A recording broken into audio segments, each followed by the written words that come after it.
You idiots have loaded up a hair-trigger double-barrel machine gun, and the barrel's pointed straight at your own heads.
So nothing ever goes right. My screen just went bonkers. What's going on, everybody? How are we all doing today? We got a couple people in here hyping it up. We got Camper in here, Compy, Ned of the Dead, Slime, Good Guy Raph. How is everybody doing? It is the second episode of Retro Rants. We have a great cast today. We have not a happy camp. Bleh. Can't think straight because something just went wrong. Hold on. This is a terrible launch. There we go. So, we have Ned of the Dead, Alpha Compy, and Seaman as guest stars today on episode 2 of Retro Rants. We are going to be talking about none other than the topic of Pokémon. We're going to be starting from the handheld Game Boy all the way to the big screen. And at the end of this episode, when we're done talking about Pokemon, we are also going to be showing the Scarlet and Violet trailer. So, super exciting for that. You know if the audio is okay as well. So, super excited. We are going to bring showing that trailer and maybe diving into some depth about that. And then we're going to be going ahead and bringing our contestants to a close of the episode with a good old game of Smash or Pass. So that is going to be super, super, super exciting. I am super excited for this cast. I was blown away by the first cast, and now having this cast in there, I don't know what to expect, but I do expect that it'd be amazing and great times. So we are going to dive into depth starting from... Let me see here. Whoops. There we go. So we're gonna be going from 96 all the way back to 1996 with our Pokemon talk. Not too early. I guess you would call it early or late. I guess you would call it late. But we are gonna go ahead and bring in our cast members here in about 5 minutes. Just wanted to go ahead and collect everything. I believe everything is good to go to run. I had this set up since like probably, I want to say maybe like 2 p.m. making sure everything was up and running.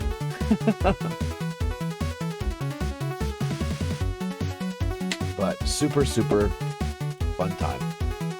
I plan on having a great time. Let's see here, make sure anything. Okay, yeah, we're good. We're good to go. Let's see, bring this up. All right, now we're ready to fire away. So how's everybody doing? How was everybody's Sunday? I hope it was well. I hope it treated you well. Tomorrow is the 4th, so everybody who does participate in the 4th of July, happy early 4th of July to you. I'm probably going to be relaxing here. That's where I think I'm going to be. Nothing really special. I think I already got all my 4th of July stuff out of the way. So I was able to go ahead and get everything set up. And this is all smooth sailing now. Looks like, oh, there we go. My CPU spiked a little bit. I got a little worried, but it's because you might see me glitch out a little bit here and there. I actually have a new monitor. So my monitor is extended now. And yeah, I think I might need to work out some kinks here or there. But with that being said, we're going to go ahead and just switch on over here and bring this lovely, oh my goodness. Poet. I see it, Poet. Thank you. There you go. A little delayed. I saw it in the chat before the animation. Poet, thank you so much for the sub. You are, let me go ahead. Well, I'll fix that another time. You're 30 out of 50 towards the sub goal. Thank you so much. Thank you for that shout out, Camper. Happy 1 year. Yeah, 1 fucking year, Poet. And I don't regret a single second of it. I'm so happy I met you. Happy 1 year. Thank you so much. You got the GameCube controller. Poet, you got the GameCube controller. I think you're the first one. I think you were the first one to get that GameCube controller badge. Good shit. Good shit. That's awesome. You're playing I can't take this horror game seriously with Sonic. What the fuck was that, dude? I don't even know what that was. Fuck your butt! Fuck your butt! Ness, what's going on? Yo, butt spot got you good. Fuck your butt! Oh, shit. Alright, guys, the butt spot's gone while it's lunch lady. Oh, yeah, it kind of fucking looked like one. Alright, we're gonna go ahead and switch screens here, and we're gonna bring these guys in. We're gonna go ahead and start the podcast. So the people we're gonna be bringing in is gonna be none other than Net of the Dead, Alpha Compy, and Panda Rage. So it's 3 rowdy individuals. So this should make as an interesting discussion podcast, like very good talkative session we're about to have here with these 3 individuals. So with that being said, go ahead and pull them in, and we'll undeafen here and bring you guys in. Hey guys.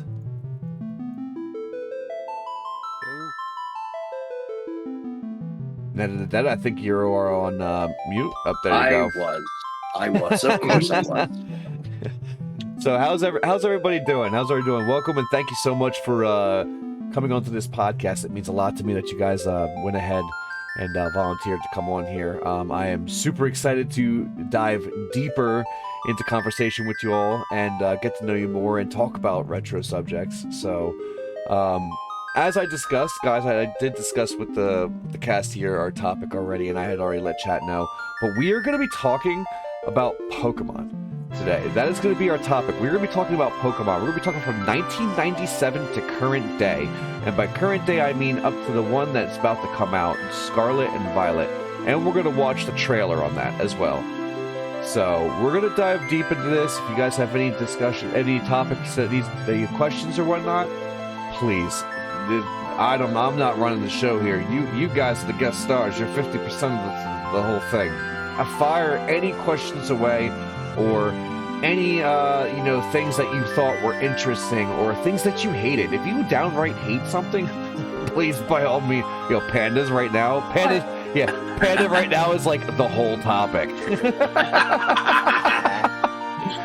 Oh, I'm ready. I'm ready for this one. All right, but here's the thing. Before we do any of that, I have 5 questions that I am going to ask every single one of you. And these are questions that I made sure anybody could answer. They don't have to be on this podcast, and I guarantee you they would be able to answer these questions. So, Panda is a bit quiet. All right, let me go ahead and crank up his volume here. There we go. I put his volume up. So that should... I want to be quiet. Oh, there you are. Yeah, he's a bit quiet. And Spotify's a bit loud. I could lower Spotify a little bit. There we go. Take Spotify down a notch or 2. Okay. So, as I was saying... Oh, hold on here. I got a whole bunch of things going on at once. There we go. Okay. I have 5 questions for you all, and I am going to start with Ned of the Dead. Yes, I'm all ears. All right. Let me go ahead and pop you out here real quick. Let me see. There you go. Bada bing, bada boom. Okay, Ned. So here's my questions for you. All right. First question. All right. What is your absolute favorite retro game? Something that you could always go back to. That is something that I've mulled over multiple times. An easy answer is Legend of Zelda: Link to the Past. By far, one of the greatest games ever made.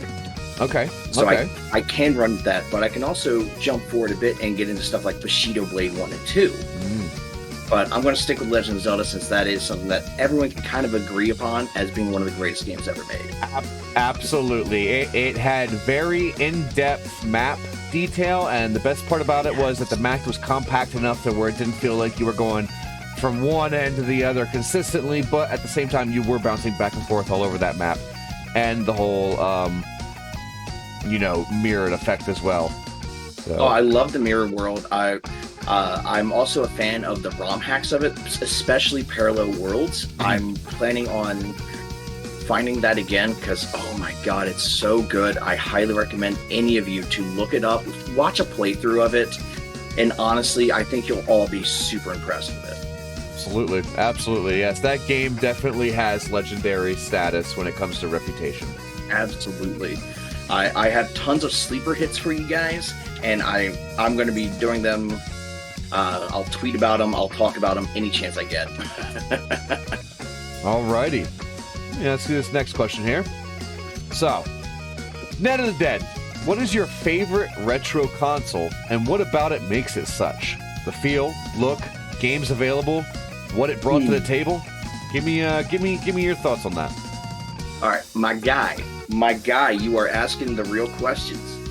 So I've had to think about this one. I really have. Alrighty. And I'm gonna have to go with the PlayStation 2, which is a hot take. I know for a lot of people. It has a hot spot at the table. I could agree. Right.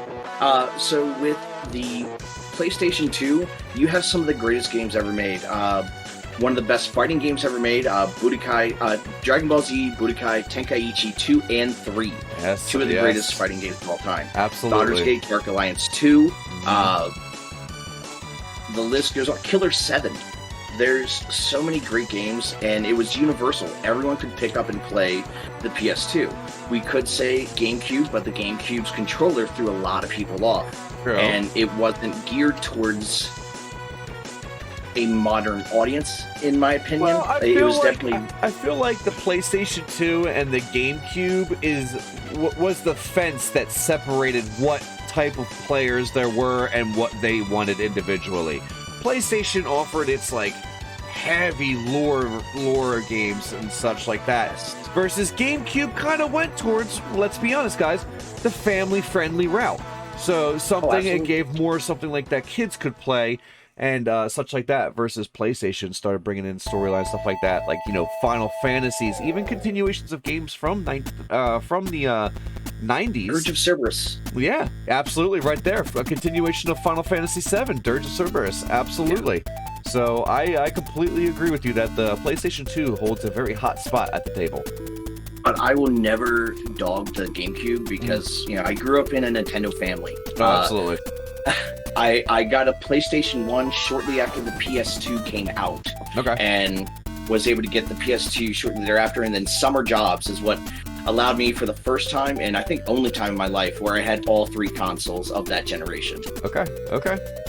Yeah, my household, I would have to say, was more of a Nintendo, but then PlayStation did make its way to the table. And when that happened, you know, it was... I think the highest we got to in the family before I left was, I think, 2. So, all right. Well, that being said, I got a third question here for you. All right. Now, we're talking about consoles and your love of consoles, and you said the PlayStation 2. So, everybody has their sweet spot for their findings of retro consoles and games. Mom and pop shops, flea markets, farmers markets. What is your place to go to for your findings? So I've had a few spots where I have found gold.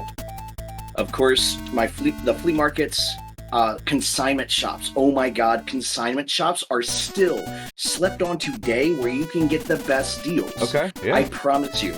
You find a consignment shop, there are people that will undercut the games by at least $5 in most cases. Absolutely. Where, you know, it's people that are just trying to offload their shit. That's all it is.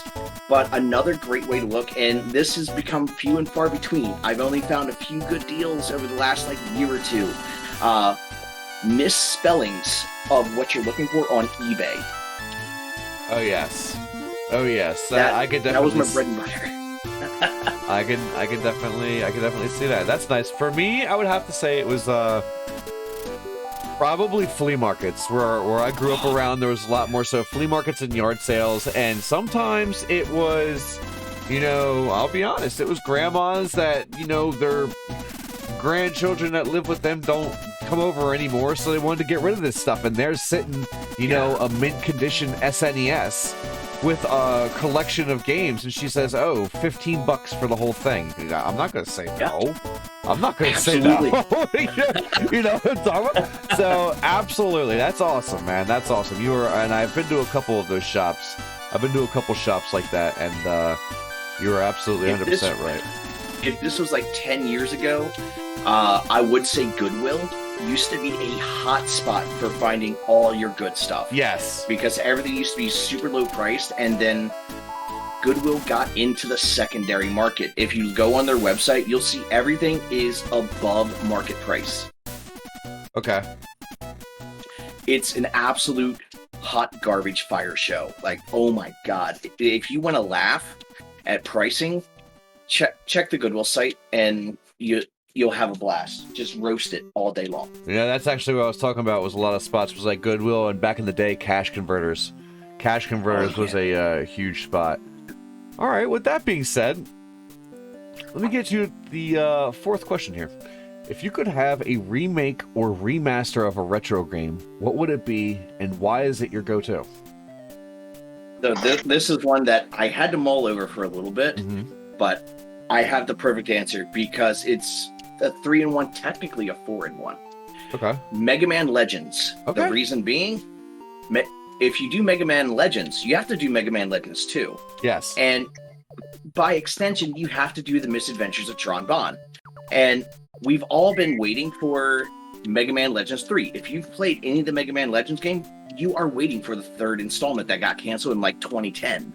And so if they remaster that, you can guarantee Capcom is going to make the third one, because otherwise that'd be the biggest damn mistake they would make in their career. Absolutely. And you know what I've been wanting low-key Capcom to bring back? I want them to bring back Marvel versus Street Fighter. Marvel vs. Capcom 2 is one of the greatest fighting games ever made. The best arcade cabinet, hands down. Absolutely. That's bringing me back to the days where I had bags of quarters in my pocket. I used to work in an arcade, and I used to take all the refund quarters and just pop them in there and get yelled at by my supervisor. Hey, whatever, you live once, right? Exactly. All right, nice. All right, so here's your fifth question then. All right, let me lay this on you. Everybody has that iconic retro video game character that they love. Like, you know, they'll just it's their go-to. What's yours, and what about them makes them so special to you? Oof. That's honestly the tough one, but I molded over, and I really have to go with Link. Honestly, he's an icon. He's clearly exactly. I have him on my wall. I have him all over. So yeah, like Link has been one of the biggest parts of my gaming life, of, you know, my coming of age, all that whatnot, because I have a Zelda game for every stage of my life. Yeah, absolutely. I think that's actually because it was the first game I ever beat was Legend of Zelda for the NES.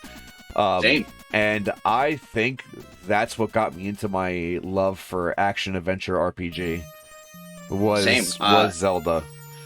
The isometric top-down kind of perspective is my bird's eye view, but yet 2D in a way.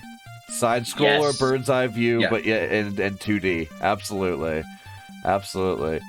Well, Perfect. Awesome stuff, dude. Awesome stuff. Well, thank you so much for answering these 5 questions. I'm going to go ahead now and switch over to who's next in line here. Who's next in line? Alpha Compy. I'm going to go ahead and bring you up.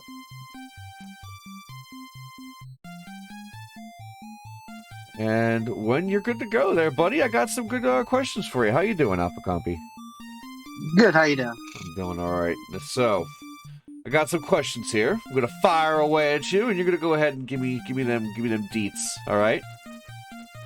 Yep. All right, so my first question here for you, broski, is what is your absolute favorite retro game, something you can always go back to?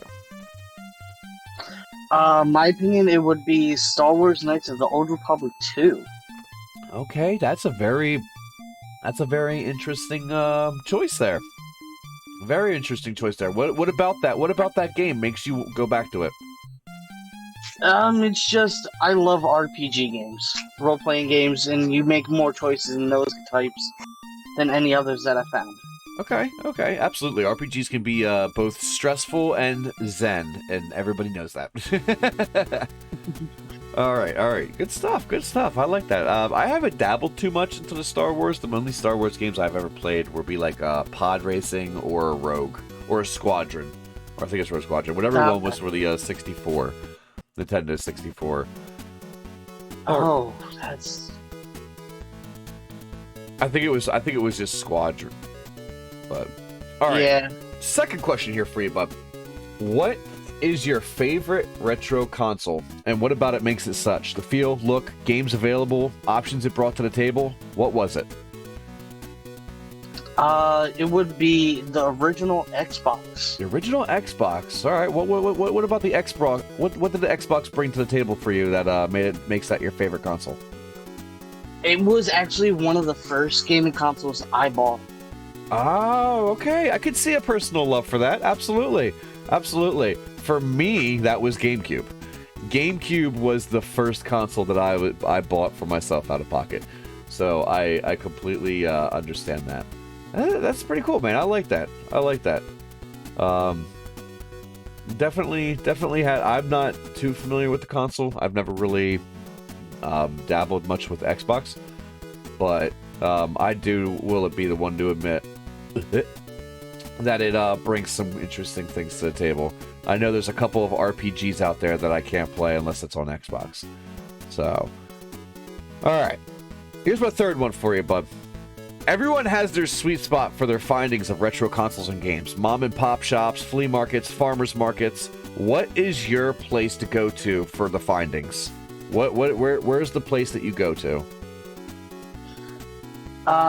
It used to be like pawn shops and whatnot, but now it's farmers markets and stuff.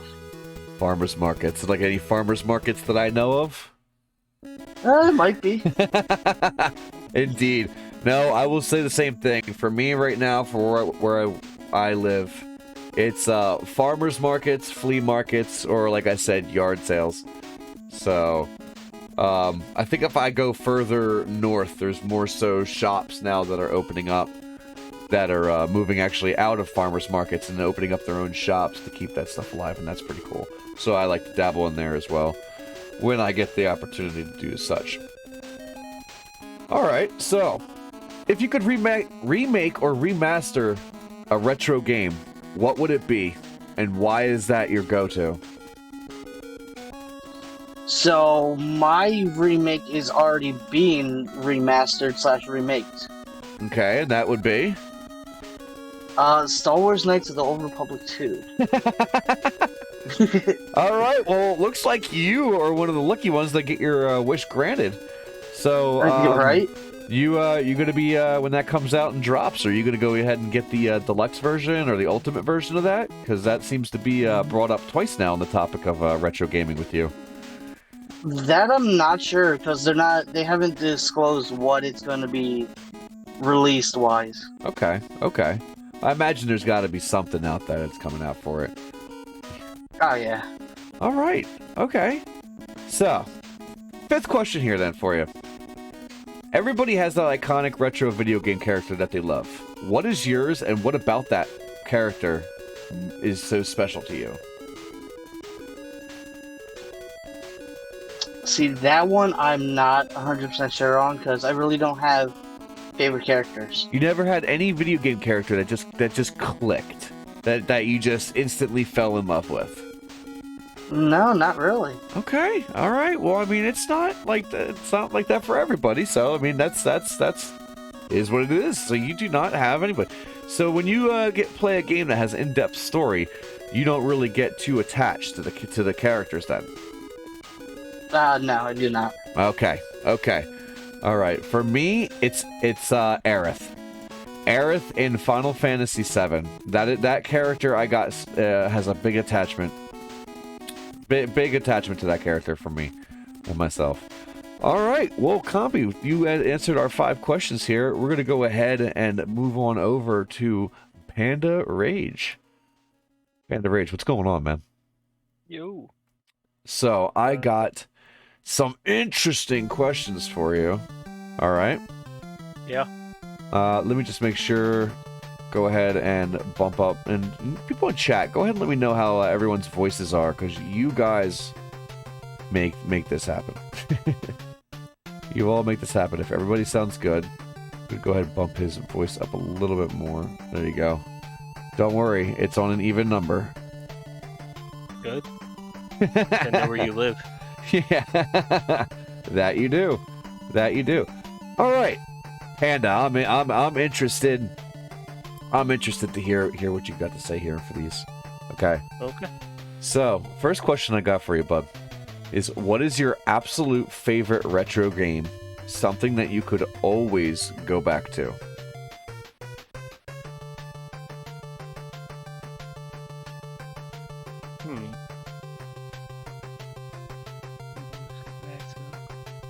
Yeah, what is your absolute favorite retro game? Something you can always go back to and play with no problem at all.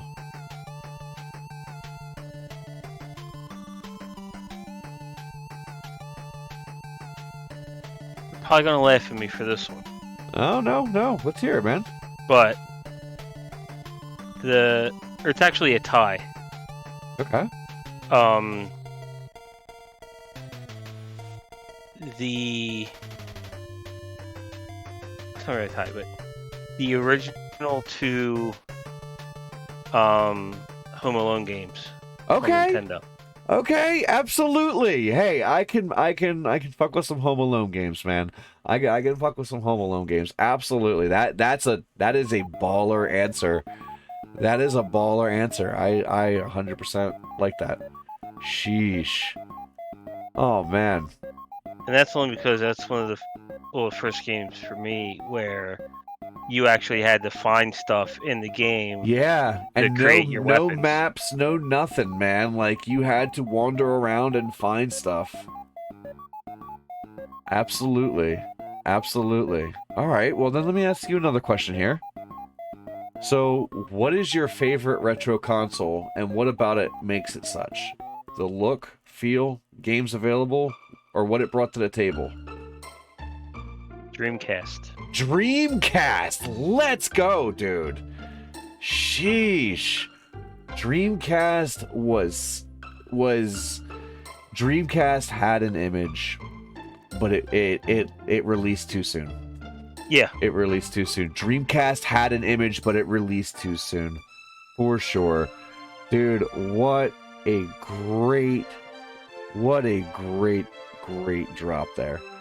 The only thing that I hated about it was how the memory cards needed those separate watch batteries, because it was like a little, how it had the little screen on there, and it was like a video or picture of the games. Yeah.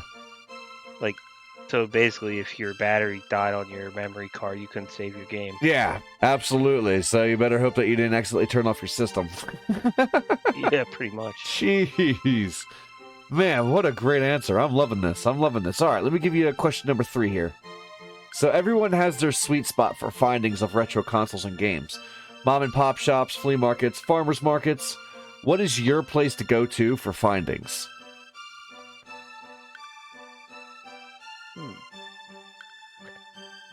I mean, more so recently, it would be like anything online, like eBay, like Facebook Marketplace. So like, finding a stuff lot like of that people now. just online with what you have. Yeah, that's true. I will say that, you know, they have some things there, you know, where people go ahead and put up what they don't know they have or whatnot. But then you also got the people who are like, oh, hey, you're gonna pay me what it's worth plus some, just because it's hard to find. And then you got those lovely people on the interwebs. Like fucking Video Bonanza. Yeah. Oh man. I can't stand them. Yep, neither can I. Go in there and everything's really not meant to be that priced, but all right. So, I got another one here for you, of course, and it's if you could have a remake or remaster of a retro game, what would it be, and why is that your go-to? Zombies Ate My Neighbors. Zombies Ate My Neighbors. What a classic. What a classic. You know, everybody cringes at that game when they hear the neighbors die. Mm-hmm. Yep. Everybody cringes when they hear the neighbors die in that game. Jeez. Especially when you get to higher levels to where there's only like 3 or 4 of them. Yeah. Yeah, you want to talk about speed run. That game is probably something that defined terms of speed run. Oh, man. Sheesh. Good answer. Good answer. You think like a modern graphic version of that, where you're trying to kill a zombie with a damn water I would gun? want them to keep it. Definitely bird's eye view, though, for sure. I wanted them to keep it bird's eye view, for sure. All right. Well, that's a dope answer, man. So everybody has that iconic retro video game character they love. What's yours, and what about them makes them so special to you?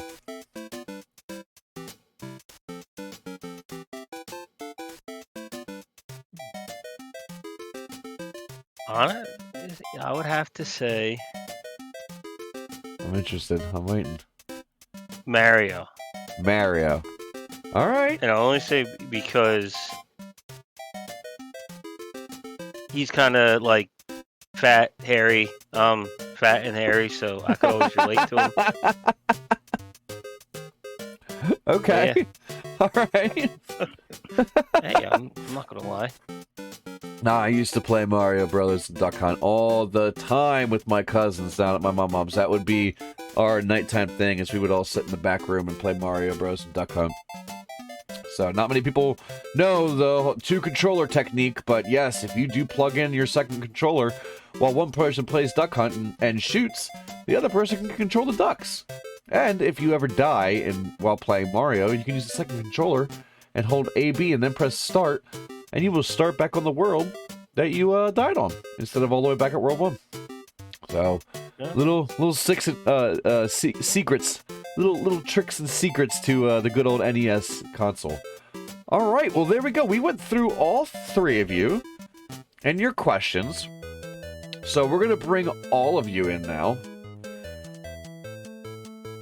I guess we can just click down. There we go. There we go. So if everyone's go on mute. Alrighty. So we got through all 5 of those questions with you guys. So the next thing we're going to discuss here is the topic of Retro Rants tonight, which will be Pokemon. And it's going to be from, yeah, I know. And hey, some people have the knowledge of Pokemon. Some people don't know about the Pokemans, okay? Well, that's not what this is about. You know, I know when you come on here, I don't expect you to have all the knowledge in the world. We're simply what this is we're going to rant about it. We're going to rant about it, and it's going to be a fun time. We're going to have shut the fuck up moments, and we're going to have, like, dude, that's baller moments. It's going to be great. But the Pokemon talk that we're going to have today is going to be from the handheld all the way to the big screen. So we're going to cover every topic from 1996 to current day. And at the end of this topic, when we reach with the games that are coming out soon to be released, Scarlet and Violet, we will be showing a trailer on stream as well about Scarlet and Violet that is about 3 minutes long. All right. So with that being said, I'm going to dive right into it here. All right, so it's February 27th, 1996. Red and Blue were released for Game Boy Color and also on Game Boy. 2 games that brought a whole new adventure to the table, made you feel like you were actually in the show that we all loved watching growing up. What side did you pick? Were you a red or a blue person? And let me know what about that? What specifically? Why did you get the color that you did? All right, so I got blue. Okay. Because at the time my favorite color was blue. But I liked the Pokemon in Pokemon Red better. And so that was my regret as a child, was why didn't I get red version? But well, for me it was blue as well. And the only reason was because I wanted to go and get a bunch of Squirtles and make my own personal Squirtle squad throughout the whole game. That is what did it for me. That is the reason why I went with blue. amazing. But Panda, I'm guessing you didn't really dibble dabble in the Pokemon's catching game now, did you? I mean, I honestly owned one, but I really can't say how I acquired it. Okay. I mean, I could, but it's been long. So I knew somebody that used to work for KB Toys, and they kind of helped themselves to a bunch of the old games. Fresh off the truck. Fresh off the truck. Yeah, so they had a bunch of games that were just like $5 or whatever for the color and all that, and yeah. Okay. Victim's crime. Poppy, what about you?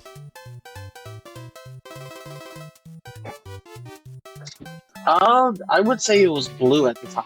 Blue. Dude, everyone's going for blue, man. Everyone's going for blue. Alright. So, with that being said, you know, we all talking about what the game we got and everything. We pretty sure we all sat there and, you know, in the back of the car waiting for street lamps to pass so we could see the screen and progress further in our journey. But, you know, soon after that we beat those games and, you know, we got the 151, we discovered the missing number, you know, all that crazy shit that's gonna happen. All of a sudden a companion comes into the picture. All right, a companion comes into the picture on September 12th, 1998, which was Pokemon Yellow. Pokemon Yellow now had the difference of having Pikachu travel alongside you instead of in their Pokeball. How did this impact you really? Was it an exciting change, do you guys think? Or was it just like more so a quote-unquote filler game? It was definitely a filler game. Absolutely. Like, filler game. I didn't care about Pikachu. Pikachu was not my dude. Yeah, for me, it was the same thing. It was a filler game, and I didn't really dabble too much into it. I think the only I've really associated myself too much with the Yellow is watching my friends play it. I think that's the only thing I did. So yeah, I got that on clearance at Kmart back like a year and a half later. Yeah, right. Just let it sit for a while, and people are like, "Oh yeah, we messed up. This is now $5." All right. So like the characters in game, the game and series itself also, of course, evolved. You know, as people go along further, they're going to be like, oh, you know, same Pokemon can't just keep... How much can you do with 151, right? So, after the appearance of Red, Blue, and Yellow, Gold and Silver came into existence on October 15th, 2000 for North America, along with bringing in 100 new Pokemon to the Gen 2 table. What were your thoughts about something being added to the original 151? Was it too much to have to relearn everything all over again? Or was it even more exciting for you to have, like, all these new ones to be available and having to learn their new moves and, you know, traits and such? Pokemon Silver and Gold, I remember talking about that all through school and just like, oh my god, there's going to be Pika-Blue. Y'all remember that? Pika-Blue? Fucking Meryl. Fucking Meryl. Yeah, we were like, there's going to be a blue Pikachu. A Pika-Blue. It's a water Pikachu. Jesus. Yeah. No, and I think that's about when the movie dropped, too. The first movie dropped after Gold and Silver started coming out that table. The first Pokemon movie did not need to go that hard. Yep.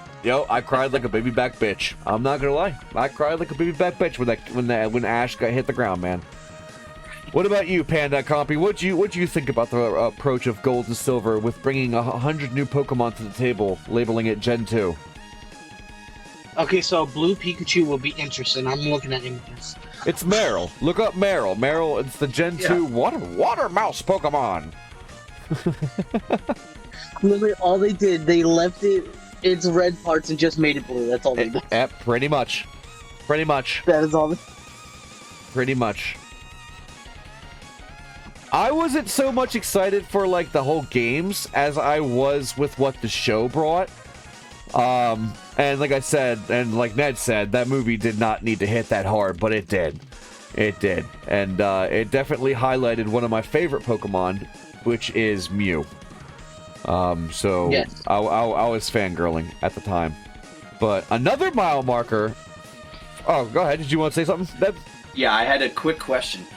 In the original Red and Blue, were you able to get a hold of a Mew? Like, did you have someone that had like a Game Shark that was able to go, hey, here, I'm going to trade you over a Mew, or here, put your game in here and let's get you a Mew. Did you know anybody that did that for you? I've heard of it. I've never had it happen to me. I am one of the few blessed ones because we had the link cable. We would go to this one English teacher's classroom and we would play that and the Pokemon trading card game, like the Game Boy version. There we go. You good old link cables, man. That's before those Bluetooth days. You know what I'm saying? Oh my god, those were the days. Like if someone had a link cable, they were your best friend. Absolutely. All right. So another mile marker for the Pokemon world is we're all going to have a chuckle about this, but fortunately introducing the sex of a Pokemon. In said game, Pokemon Crystal, the last game for the Generation 2 franchise. What were your thoughts on that? What were your thoughts on bringing in the now different sexes of Pokemon? I was never the Pokemon breeder type. I never cared for it. Like, the only thing I really noticed... But you could make some powerhouses with breeding. You could? Mm-hmm. Man, it was such a headache. The only thing that it really showed was when it came to catching the different sexes of Pokemon. Yes. So, the male Pokemon had the higher attack stat, and I think the higher speed stat. Yes. And then the female Pokemon had the higher HP and higher defense stats. Okay. That's the only difference. Yeah, not too much of an interest for me, as you said. But Compy, Panda, what are your thoughts on that? I also wasn't a breeder, so it was like I beat the game, I put it down. Yeah, that's it. But we have like people here in the chat saying, "Pokemon breeder, they are a hardcore Pokemon breeder." So it definitely made a lot of people like, "Hey, I'm gonna make the best one" and all that. But for me, it just wasn't my cup of tea. I was like you said, Compy, just go ahead, beat the game, and then put it back down. Panda, Yeah. what's your thoughts? Send it back to Best Buy is what I did. I mean, I don't see anything wrong with it. I think it brings a different element to the game. True. You don't know. True. Like I said, some people are hardcore into it about getting those stats and like absolutely love that factor, but some people like us are just like, I'm just gonna play the game and then go ahead, put it down and move on to the next. But it was a little thinger that they've decided to bring in, and it definitely did make its debut. So, let's see here. All right, so with the birth yet another Pokemon series. With the birth of yet another Pokemon series, Ruby and Sapphire in 2002, which is now the introduction of Generation 3, Leaf Green and Fire Red in 2004, and Emerald in 2005. Leaf Green and Fire Red were, I guess you want to call modern remakes of, or modern remasters, I guess you want to say, of Blue and Red. And then again, like I said, Emerald in 2005 got brought onto a new handheld for Nintendo. So Emerald got brought to the Nintendo Game Boy Advance. Nintendo Game Boy Advance had its arrival with birth of said new Pokemon game at the same time, which was bringing in Generation 3. So Generation 3 was getting brought into a new handheld, a new Pokemon game. Things were going crazy. 135 new Pokemon now added to the roster. Said from the last time, which Generation 2 only brought 100 new ones, Gen 3 is bringing 135 new ones. So what was your thoughts on that? What was your thoughts on the new handheld, the new games available, which were Fire Red and Leaf Green, Ruby and Sapphire, and Emerald, and the 135 new roster? So, new roster, amazing. I was a big fan of the starters. Everyone loves Mudkip, let's be honest. Yes. Although it started a couple of downward trends in Pokemon, and these are going to be hot takes. Yep. Number one, not so much is going to be a hot take, but the firefighting, that became a whole trend, and we're all over it. Yeah. Yeah. We've had too many of them. The other was the story of Emerald or Sapphire and Ruby. It made it feel like your journey of being a Pokemon master was an afterthought in comparison to the story that went place with Team Aqua and Team Magma. Yes. And yes, they worked so hard to jump the shark in the story. Yeah. To the point where, honestly, I have been so detached from the actual stories within Pokemon because of Ruby and Sapphire. Yes. I know it's that's about where unfortunate. storyline went downhill for me as well. I just had no interest in it because it had nothing to do with about beating a simple menace and then trying to make your way past the elite. It Right, you didn't have an objective, a drive. Yeah, you it was didn't more have of like a wandering experience of what's going to happen next, what's around this corner. Yeah, it took away the element of exploration and having that growth and witnessing the growth of your rival, the growth of your character, and being scared shitless if your rival's not going to be the one that kicks your fucking ass this time, and then you have to go all the way back to your prior save and work your way back up again. Like that, none of that shit was available. None of that shit was available. Absolutely, I 100% agree. And you felt like you were a passenger in your own story, like you were on the sidelines of this. Yeah, you were a part of choosing a side, but really, what the hell were you doing? Exactly. What do you guys think, Alpha Compy and Panda?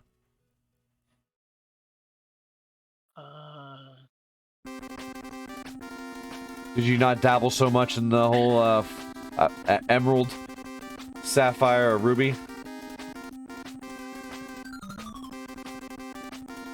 I mean, I've seen them. I've seen people play them. Like, my friends had it, but I never... They were more like you guys. They just played it and set it down. They never really... Yeah, never really did a bit. A lot of people don't grind it, and then there are some people that grind it. The one that I heavily associated myself with out of that collection was definitely Fire Red or Leaf Green. that is just my 151 love. And it was like not remastered, but you know what I mean? Like it was like redone pretty nicely and everything like that, and it looked really good. And it was definitely something that was very visual pleasing and hit home at the same time. They did great work with the sprites. Mm-hmm. They really took everything that could have been a hindrance in the original Pokemon game, Mm-hmm. you know, that we look back on, of course, with rose-colored glasses, whatever. But the only thing I wish they would have kept in there was Missing No. Like, Yeah. I need my people. 100 billion Master Balls and 100 billion rare candies. Yep, absolutely, absolutely. So, all right, well, on to the next one here about the Pokemon timeline is that we have the Nintendo DS and what it brought to the Pokemon world. So, the Nintendo DS, it brought games Diamond and Pearl Gen 4 in 2007 and Platinum in 2009.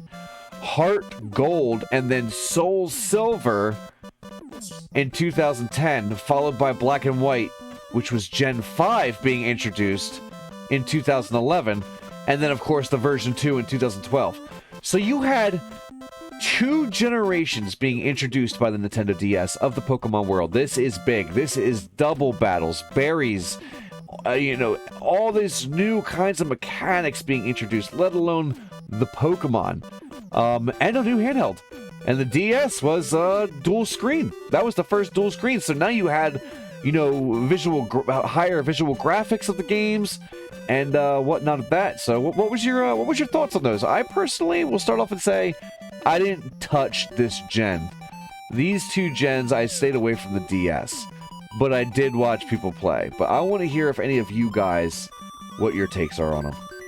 Orbit, I swear to God, you and I have very similar takes on things, because I am the same boat with you, but I played the hell out of some Soul Silver and Heart Gold. As soon as I heard you say that you liked the original Silver and Gold, I knew it would be my equivalent to Red and Blue being, my equivalent of Red and Blue being Leaf Green and Fire Red.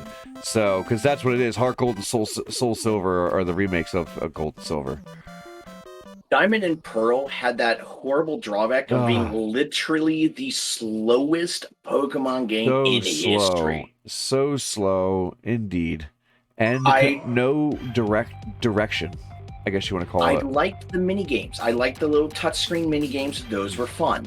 I will give full credit there. Okay. Black and White, I'll admit, there's like that period of time where I know folks from, like, I would say from 1980, born 85 to like 92-ish, that whenever Pokemon Black and White came out, that was their moment where they kind of really stepped away, because that was a completely new, fresh start for Pokemon as a whole. Yeah. That was, Black and White was the game that ushered in an entire new generation of Pokemon players. And let alone also, I think Black and White is when more so entities and super legendaries started coming into play as well. Yes. They stepped away from the basics and, started going towards mythical. Let me also put it out there for anyone who talked all the shit when Garbodor was announced, or and the Trubbish, the pre-evolution, or the first line.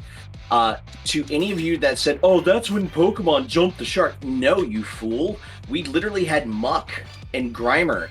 Like we had Voltorb, bro. Like, calm your tits.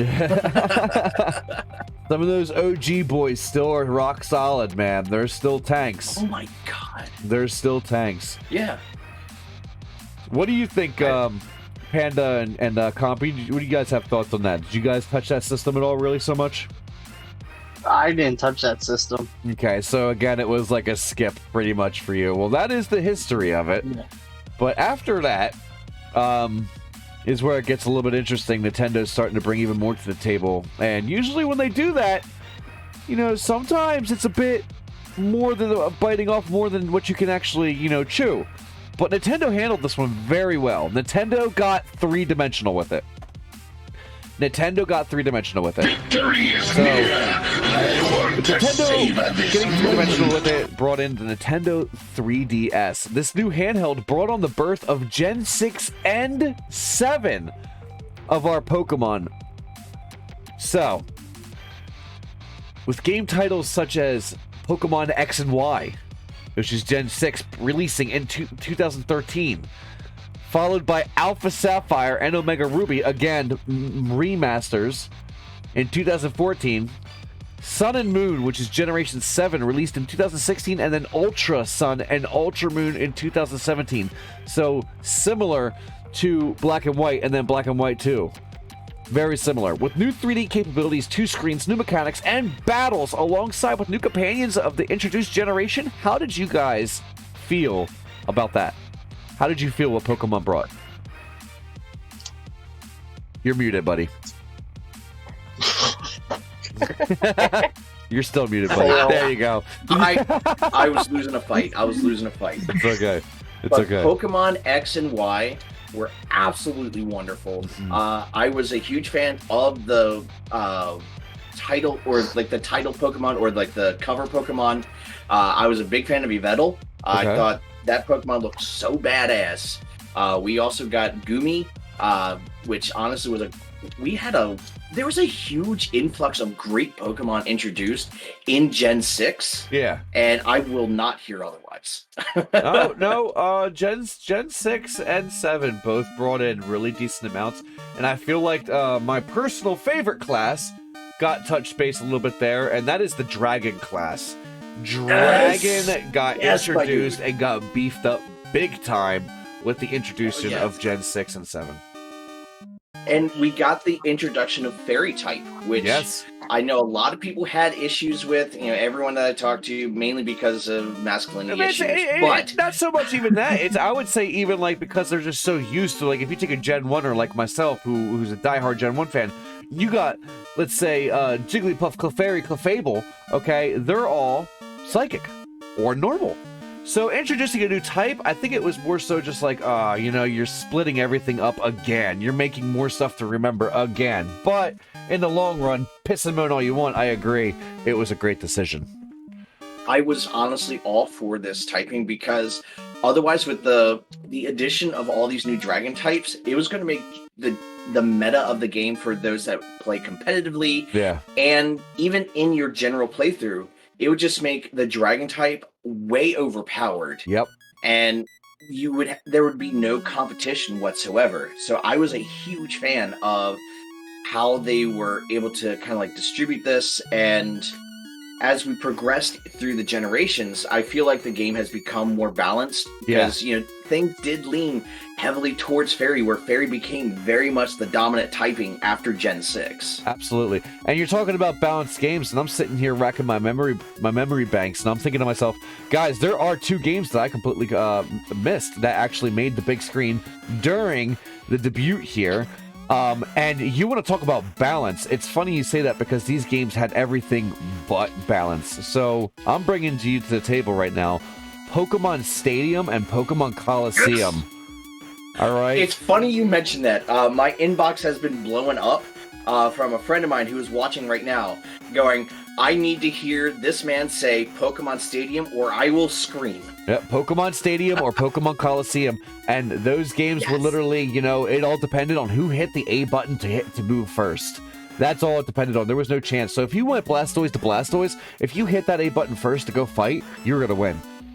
Yeah. You were going to win. Yeah. There was no balance, but it brought that, like, I'm in this fucking huge Coliseum actually having a battle feeling to you, because now you're not staring at this, you're looking at that on the big screen. And then 64 brought that, and I think it did a really decent job. Not to mention the attachment that you could have, where you could put in your cartridge and bring them over. And that was a huge GameCube took that a lot to the table as well. GameCube, you could take the bottom cartridge, and I think you could play up to, I want to say or Advanced. You could play up to Advanced.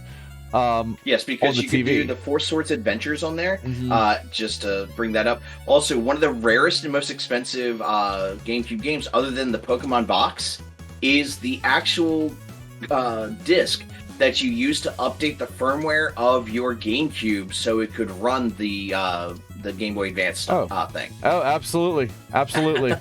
Yep. If a lot of people don't realize like that you don't just need the part that plugs into the bottom. You need the part that actually like the disc. So, Copy and Panda, what are your thoughts there on the whole, bringing it on into the 3DS world? I mean, they're smart. Absolutely, I would need to stick with the times of. Yeah, I will agree. Technology. Yeah, and they did a good job. They did a really good job with switching to that. For being their first 3DS, they offered a lot, and I always feel like Nintendo, when it comes to handhelds, Nintendo's where it's going to trump. Nintendo is going to trump. They are very strong in that category. And when they brought that 3DS, it was a big game changer. Especially the fact that a lot of people have turned on about it, I feel, is the fact that you could make it completely non-3D if you wanted to. Yeah, I still have my original Gen 1, or whatever you would consider it, Aqua 3DS. Okay, nice. What about you, Compy? Never really played the 3DSs, any of it. So you never really dabbled into the whole 3DS? Yeah. Okay.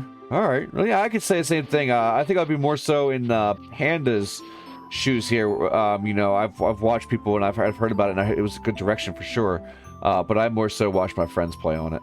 I have played a couple of other games for the 3DS, but if we're going to talk about handhelds, so this is the last thing here. The 3DS was very hit or miss for a lot of people. Yeah. I feel like at that point, for console-wise, it was Nintendo was bringing like they had like the 3D effect and everything, and it was good, But at the same time, it was more so like the screen's just getting bigger. That's what they're offering. Yeah. I mean, yeah. It was intimidating to a lot of folks who were already kind of grown when they got the initial Game Boy. Yeah. So a lot of the kids that were like 12 and 14 when the Game Boy came out, and then they're looking at the 3DS and they're like, I don't know about this. Yeah. I don't know about this. Honestly, the 3DS as a whole, I know it kind of diverts from the Pokemon conversation, but the 3DS had some the DS parallel worlds, harking back to Link to the Past. Yeah, that was the direct sequel. Absolutely. And we want to talk about, it's funny you want to mention about intimidation, about like, getting bigger and bigger screens, because then we went from handheld to the big screen, guys. Nintendo Switch makes its appearance. Now, a lot of people are going to say, well, you know what? Nintendo Switch isn't a handheld console. You're right. It's not. It's a hybrid. So, Nintendo Switch did have the option, and then they eventually came out with the Lite, and that was just pure handheld.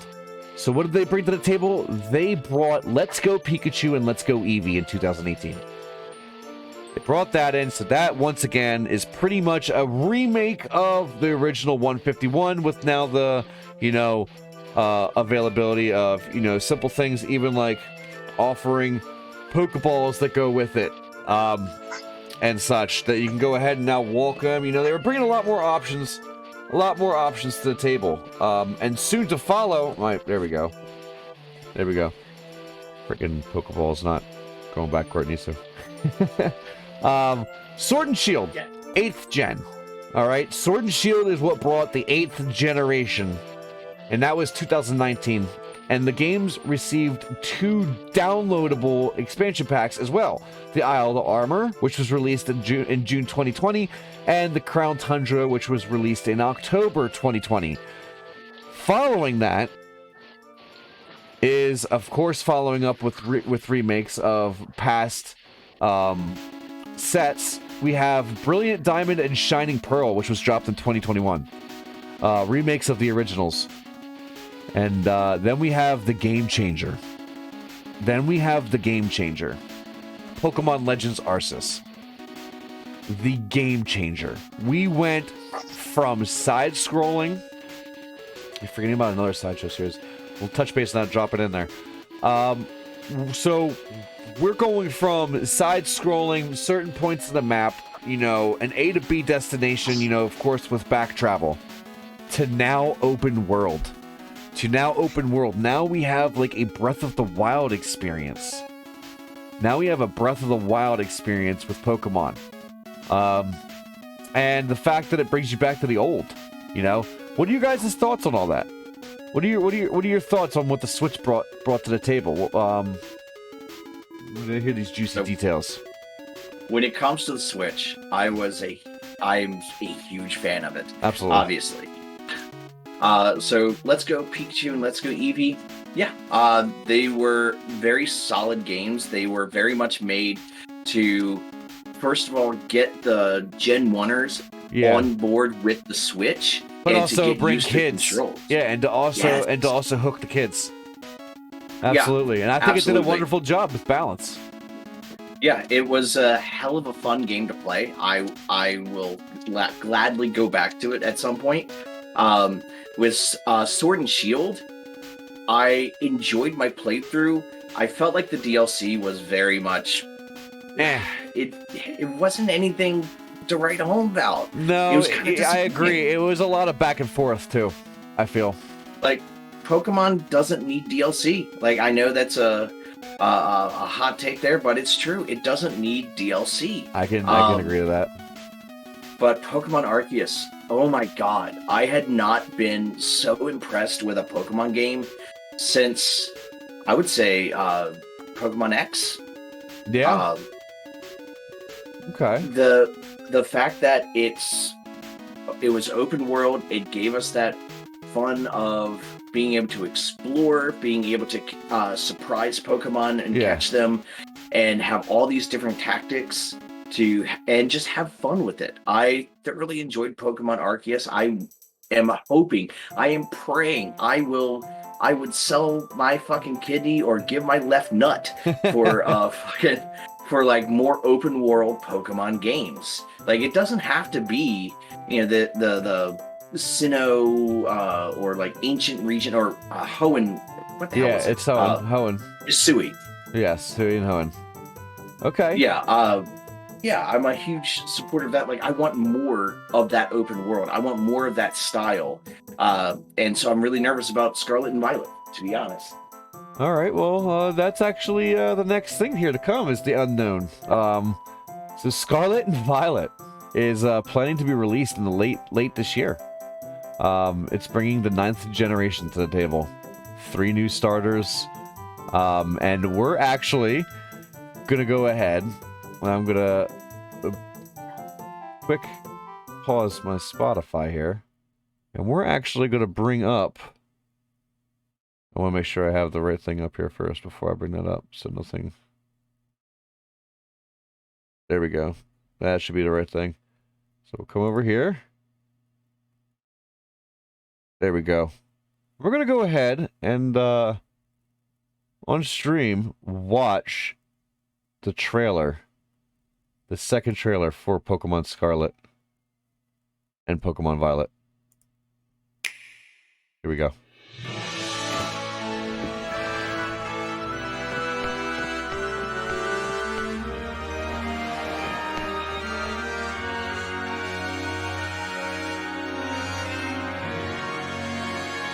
All right.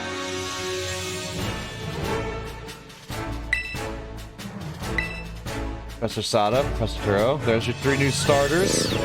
Definitely choosing the cat. I'm definitely choosing the cat. Weed cat every day. Yep. Grass cat. Alright. Looks like they're keeping all the new mechanics. So the real question I have here when it comes to, because every area or location in Pokemon is based off of either a city in Japan or like a city in like Europe or what have you, or where there is a Pokemon headquarters.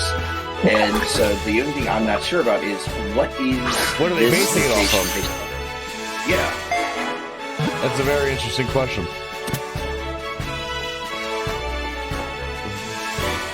visually, this is amazing.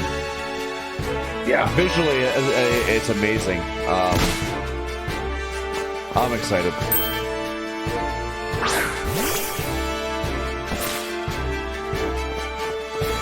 And I think everyone's gonna be obsessed with the chunk for like the first like couple weeks of the game, kind of like how everyone's obsessed with Lulu. Yep. Oh look, of course, trading system's back. That's nice. Yeah. So they're definitely taking a combination. There's my boy. There's my boy. So supposedly it's based off of Mediterranean Spain. Oh snap! Yep. I'm down with that. Supposedly Hell yeah. it's based off of Mediterranean Spain. Bet. Here we go. We got a little secret something here. What is this? Uh-oh. What we got?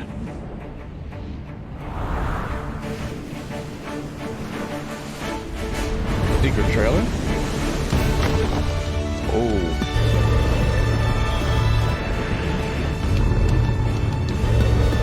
Guys, I'm gonna be real. They're basing this off of future or past. I think I'm gonna go with past. Yeah.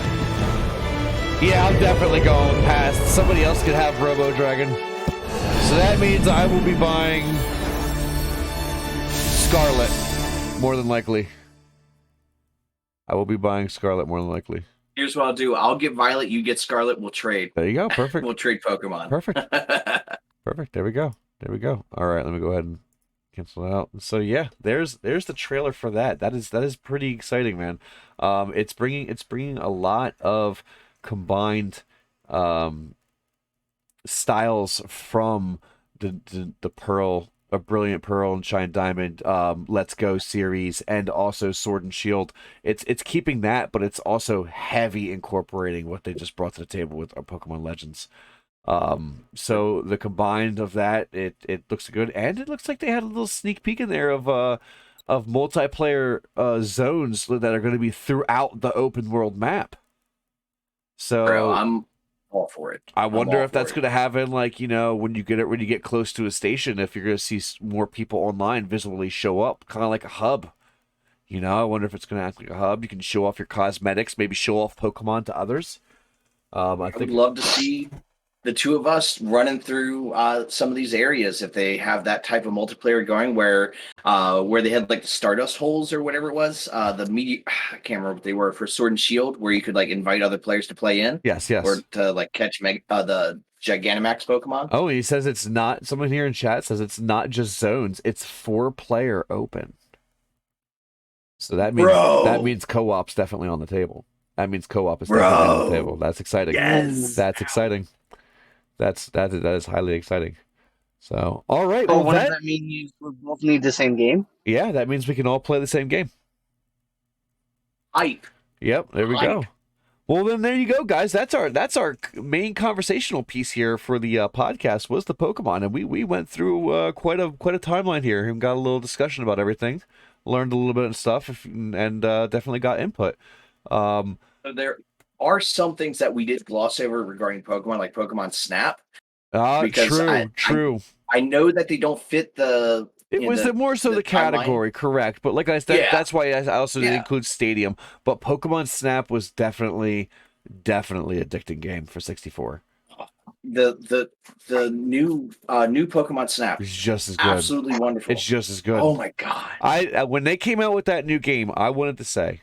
I said this. I was like, look, if you can get as technical as having to throw an apple on top of a pyramid to knock down a Squirtle that then disturbs a Magikarp and bumps into a Mankey to where it punches it over a mountain into a waterfall and makes it evolve into a Gyarados in order to get that picture, that's what you have to do, then you can come talk to me. And they fucking delivered, dude. They fucking delivered. It's a game that I can sit there at night and just on the handheld, and god damn it, I'm probably going to play that tonight now. So it's definitely a game that you can sit there and just zen out to, man. It's amazing. Absolutely, it's amazing. Like how some people can zen out to Animal Crossing.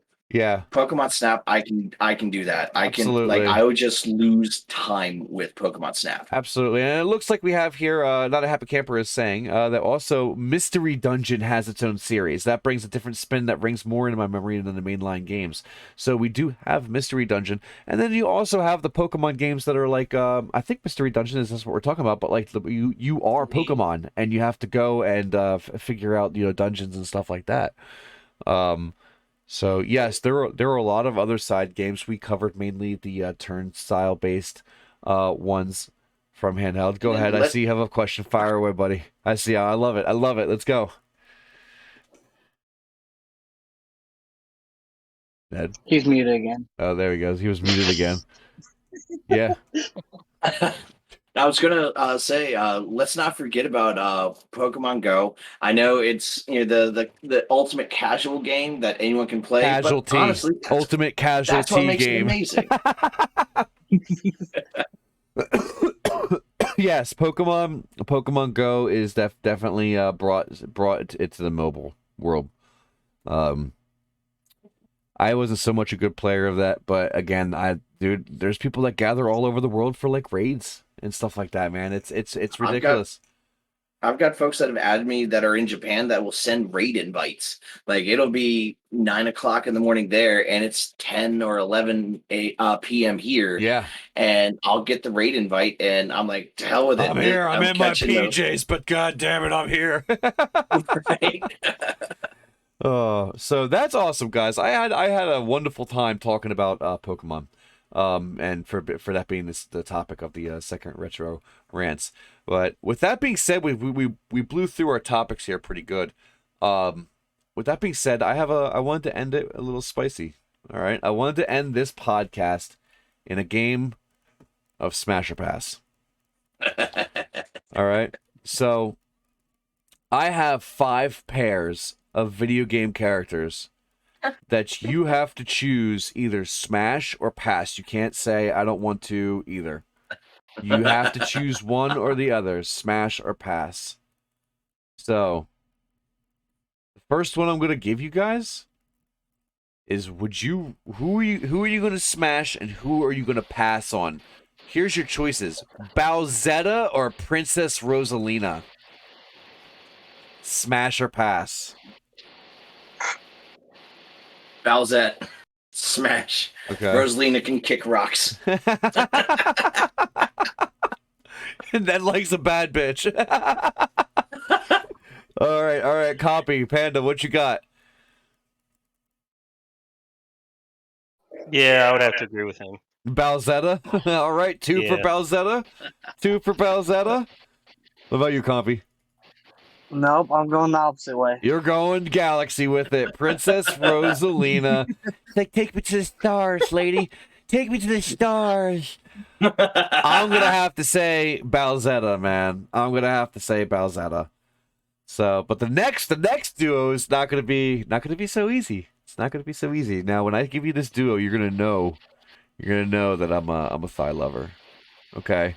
So, Oh Lord. Smash or pass, Chun-Li or Tifa? Smash or pass, Chun-Li or Tifa? I mean, you got to go Tifa. Chun-Li. I mean, Chun-Li would win the fight. There's no doubts about that. Bro, no, I'm gonna have to say Chun-Li.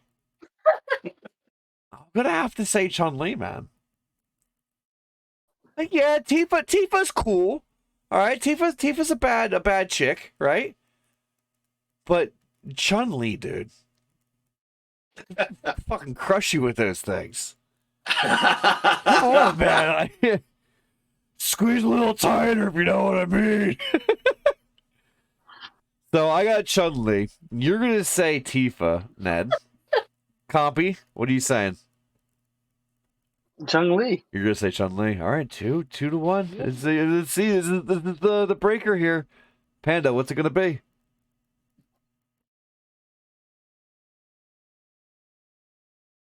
I would say Chun-Li, but I had one that was more of a favorite in that game that I would pick over her. What, over Chun-Li? Yeah. Who? Cammy. I know it. I fucking knew it. Always Cammy, man. Always Cammy. All Look, right. Kylie Minogue really sold Cammy for everyone. So, guys, I mean, we had, you know, in Smash or Pass, there's gonna be male characters as well. I want you to know this, and like I said, Let's go. all right. Let's go. So Let's this do is it. gonna be a little bit of a. I tried to give it a little long, hard thought. All right, I tried to give it. What could I bring to the table that could be a drastic. There's my made up words, guys. There's my made up words. A drastic, like 180 flip flop. All right, so I bring to you Smash or Pass, Kratos or Launchpad McQuack.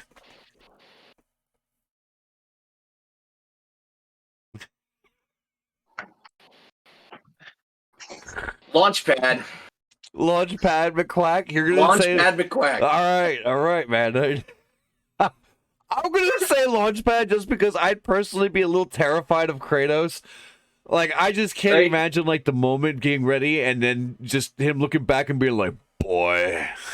Yeah, but that's the thing, and that's why I would pick him over Launchpad, because he wouldn't really say much. Launchpad wouldn't shut the fuck up. Launchpad's not a bit of a blabbermouth. Yeah, he wouldn't just- shut up. Panda just wants to avoid the eye contact, Yeah. as does Kratos. Well, gotta leave, Panda. I tell you what, Panda, I gotta leave. What about you, Compy? Launchpad. Launchpad McQuack. Wow, Launchpad's got some love. Launchpad's got some love. All right. I would have to say, I would, you know, maybe You know you're gonna say Launchpad. Kratos. Because then afterwards, I would just tell him, like, just make it quick. Just end me. I'm never gonna heal. Yeah, but I mean, if he finishes, would you technically be part god? Maybe. If he, Maybe. How did you gain your godly abilities? Through my anus. I mean, that's one way to accept the body of God into you. Oh man! All right, so next one I got here for you guys is going to be a little bit Talk more about accepting on Christ. the comical side, the imaginative side. All right, we're going to go with Smash or Pass on a Koopa Troopa or a Blooper. A Koopa Troopa or a Blooper.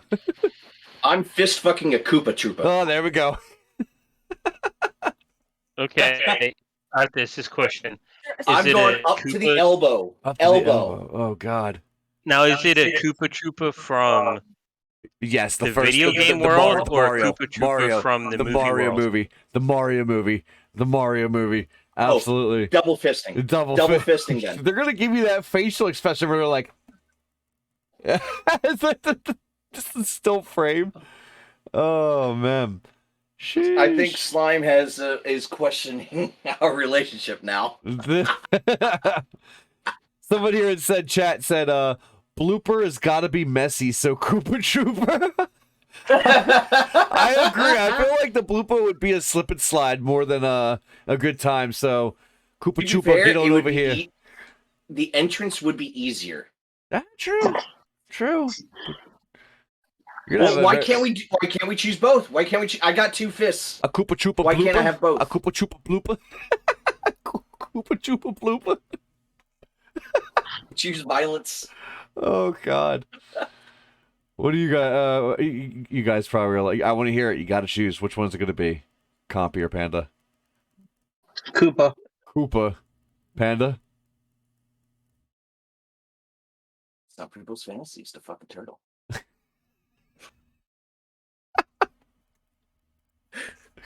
Cowabunga, dude.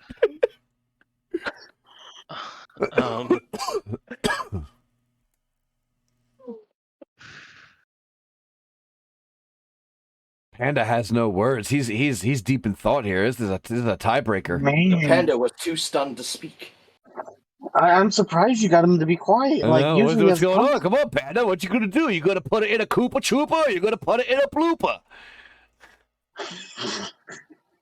Can't take you fucking seriously saying that. Oh, you got a 2-time fist it like Ned over here on Blooper Trooper. I mean, you could smuggle a blooper in your prison suitcase. There you go. Just Prison blooper. Prison I'm blooper. sorry. Hold on. Yeah. All right. Now, well, is it? Prison suitcase. Oh, go ahead, Panda. I don't know. All right. Well, Panda's going. Now, which one of the Koopa Troopers movie is it? The angry It's the mean movie. ones, or is it that one that like kind of helps him out and is nice? Kind of helps him out and is nice. Yeah, he's gonna cuddle afterwards. He'll lift his tail for you. Giving or receiving? I don't know, man. Let's say, you know what? Let's spice it up. You're receiving. Oh God. To be fair, you can suck the tail.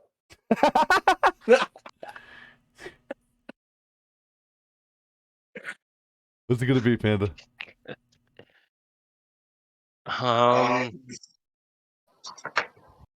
You can just be like,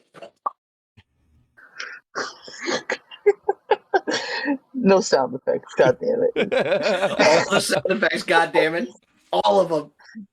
I'd say probably the Koopa. The Koopa Pounder. Oh, all right. So we want That's to what talk we're about calling Koopa butt cheeks now. Koopa pounders. Look. Speaking of Koopa Pounders, it kind of sounds like a cheeseburger. All right. And speaking of cheeseburger, that brings up hunger. Well, who else is hungry? This next competition, this next duo that we have here, Smasher shit, Pass Kirby. or Mrs. Pac-Man or Isabella from Animal Crossing. Look, it's not the first time I've stole someone's wife, so Mrs. Pac-Man. Oh, I definitely would. Mrs. Pac-Man can't waka these nuts, bro. Like, yeah. I ain't fucking a dog. That's all I'm saying. Yeah, exactly. No thanks. But wouldn't Mrs. Pac-Man bite your shit off though? Hey, I mean, Technically, maybe Mrs. Look, Pac-Man I'm playing can. Smasher Pass in front of my girlfriend right now, so I got balls of steel. Yeah. And yeah, I can handle the waka waka. Yeah, waka. so if she beats the shit out of you when you're off. I wonder if she Her bites jaw's on the down floor right now. if she bites down on your balls. I wonder if it's if she turns blue. I wonder if she turns blue. I know if she doesn't, that like mine Jada will turn Ghost? blue. Yeah, right. That's when you do it. The ending moments. Whoop, whoop. Oh shit. Oh, There's a man. lag, so what I'm hearing is like, It's gonna be a bit delayed. That's funny. That's funny. Oh. You chose to date me. Just remember that. should I be scared? Oh man, oh man. Should I be scared? Every day. Every day. But hey, you got to keep it interesting. Yeah, see? It's never a boring time around me. Never a dull moment. Never a dull moment. But let me go ahead and switch this over real quick. All right, I got one for you guys. All right, go ahead. Yeah, absolutely. I did say when I met with you guys, I did say, I want you guys to each come up with one. So you each can do a Smasher Pass to end this episode. Ridley or Birdo? Dude, Birdo. You see that honker? I mean, true, but how many people could say that they straight up fucked a dragon? Birdo. Other than fucking Donkey from Shrek. Donkey. Donkey! No, it definitely would be Birdo, dude. I mean, Birdo's the safe choice. Well, Birdo, dude, it's like fucking breakfast in bed, dude. Because after you get done with the schnozzle, pops out an egg. Oh shit, you're right. Fuck, that's breakfast in bed. Yeah, that's breakfast in bed. Pops out With an a egg. fire flower. Get you a fire flower before you hook up with Birdo. Oh shit, we're having a threesome, babe. We're getting Birdo. That egg will feed both of us. Shit. Oh shit. All right, so I say Birdo. What about you, Compy and Panda? What do you say to Ned's Smasher Pass? I say smash Birdo, pass on Ridley. Dragon. Everybody wants to hump a dragon. Talk about chasing the dragon.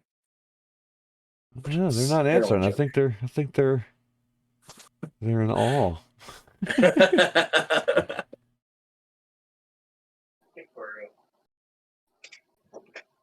So what's it gonna be there, Compy? I'm just picturing Birdo Birdo. taking the dick. Birdo. Bow. All right, Birdo. Yeah, Birdo Pandas taking the is dick. same, but he's muted. Bow. What's that? Pandas Oh, muted. Birdo. Birdo. Okay. Well, there you go. It's looks like Fireflower could be chlamydia. That's fucked. All right, Copy. Give me 2 video game characters right now. For Smash or Pass. 2 video game characters for Smash or Pass. Master Chief or Megatron. Master Chief, dude. I'm not going anywhere near Megatron with that. Are you kidding me? Oh, I'm going Yeah, straight but do you- Megatron, and I'm fucking the gun. Oh God. Is his finishing move when he launches move? You goddamn right. Like, I want to be balls deep in the gun, fired off into space. I'm going out in a blaze of glory. Oh my god. I'm I'm just coming. I will be raining upon the ground as nothing but ash and cum. Jesus. Well, it'll be oil. It'd probably be oil.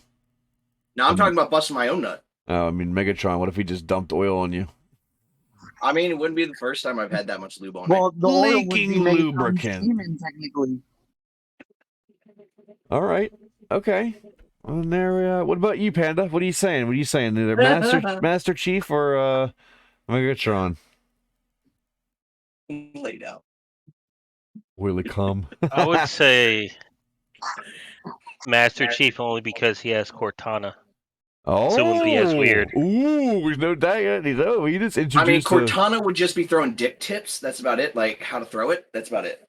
in That's all 700 Cortana brings to the thrusts. table. Thrust left. No, she's gonna be cock blocking him the entire time. Probably. It'd be like Navi. If one of the options Oh was my like, god. Like would be like thinking about which one to go in, but or Navi would be like, hey, listen. Now, what's going to happen is Navi will be used for sounding. Oh, If you're God. familiar with that, if you're not familiar with it, Google it. Safe search off. Safe search off. No. Oh man. All right, Panda. You're gonna be the one that closes us out here. You're gonna be the one that closes us out here. You got to give us 1 Smash or Pass video game characters. Oh, I know. All right. Shiva or Melina from Mortal Kombat. Oh my God. Oh, dude, that's hard. Wait, who was the first one? Shiva. or Melina. Shiva's got the forearms, right? Yes. She's also got like muscle cheeks, bro. They might pinch your fucking dick off. You know what? And then there's the same thing because Melina, she got She'll just them bite the shit off. sharp. Yeah. Yeah, she'll bite your dick and your butthole off. Yeah, but see, look, all right, I'm gonna have to go with Melina because you can at least like everything else is like soft. She might have a nice butt. So if her head's pointing one way, that's all I care about. Okay, versus Shiva. All right, it's just gonna crush you. Or wait, hold on.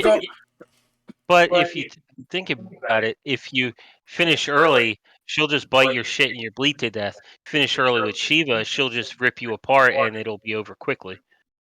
Now, you see, with Shiva, you can make her fall in love with it. The way you make that pussy turn. What? Jesus. All right, And so she has 4 Bro, arms. she will hit it Amazon style. If you don't know what that is, Google it. Search safe off. See, I would say Shiva only because of the 4 hands. all right, there we go. I'm glad my channel's rated M. Slime over here ruining her Google search history right now. Don't do it, Slime. Well, all right, guys. Well, that is going to be it for Oh, wait, I got Rants. another one. Okay. All right, go ahead. Let's hear it. Let's hear it. Wario or Waluigi? Oh, dude, Wario. Waluigi all No, day dude, long. Wario. Meat. I need the meat. I need the meat. I need the meat. I need the Nah, meat. I need to hear. He needs the thighs. I want to hear them. Oh. Oh shit. Well, all right, guys. Well, that is going to be it for the Retro Rants Podcast, episode 2. Again, guys, thank you so much. I appreciate you all coming on and having this awesome discussion. I had an outstanding time with every single one of you.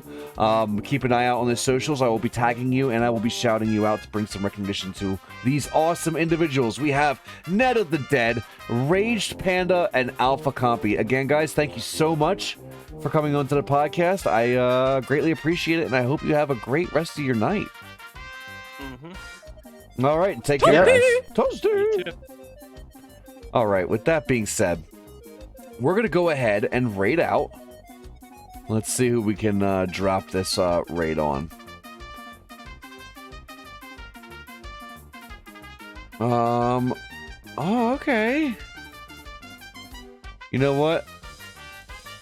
We got Snail Tails here. Oh, wait. Snail Tails is actually playing the Quarry. Ooh, I wouldn't mind dropping that. So we're gonna go ahead and raid out on Snail Tails.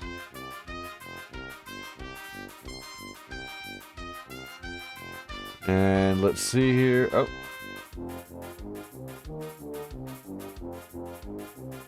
There we go. All right, and there we go. We'll send that over there. Guys, go ahead and when we get in there, go ahead and copy and paste this comment right here. Orbit Raid, let her know where we're coming from. Again, thank you so much for coming out to episode 2. Keep an eye out again for shout outs to the wonderful participants, None of the Dead, Alpha Compy, and Rage Panda in socials. That will be happening tonight.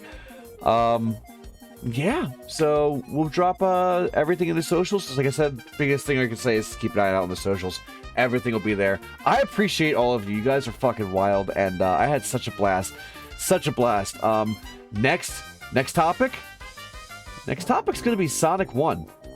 Sonic 1. The next podcast is going to be Sonic 1, and we have an interesting cast for there set up already. And we're going to have sign-ups start up again, so we have a couple of episodes planned. But with that being said, guys, thank you so much. I fucking love you. And have a great rest of your night. Later on.